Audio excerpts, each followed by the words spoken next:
सुनी ना काहे जाए के जिद पकड़ ले बनी कि सऊदी में गिरता दिन रात गोला बम आ घरवा छुट्टी लेके औरी कुछ दिन रही है बलम। तू हमार रानी हो, बाहरा ना जाई तो कैसे हुई कमाई, और जब कमाई ना होई तो हमनी के लड़का कैसे खाई। तो रुकी कुछ दिन, मुख्यमंत्री अपन बन जे हम बिहार के तो चल जाए। तो तू चाहता हो कि बिहार के मुख्यमंत्री हम बनवा के जाए? हाँ ठीक बा, हर बात हम रखत हन। और का चाहिए?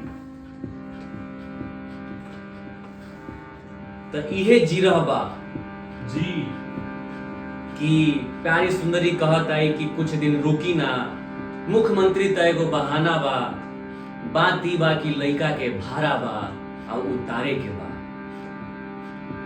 कि अरे बबुआ के बा भाड़ा, क्या बात। तू पुरैबा कि नाइबा। देखी कितना मतलब विरह में बाई अब बोल रहल बाई कि अरे बबुआ के बा भाड़ा, तू पुरैबा कि नाइबा। हे राजाओ आ घरे अइबा कि नाइबा। ओकरा बाद का कहताई? का कहताड़ी हो?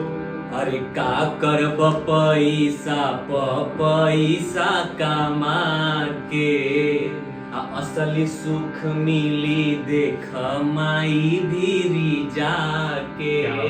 हमने क्या मुंडेश्वरी देवी बाई बाई कैमूर पहाड़ी में पढ़े। त का करब पैसा पैसा कमा के, असली सुख मिली देख माई भीरी जाके। अरे असो के नवमी में घरे अइबा कि ना अइबा। असो के नवमी में घरे अइबा कि ना अइबा। हे राजाओ बोला ना अइबा कि ना अइबा।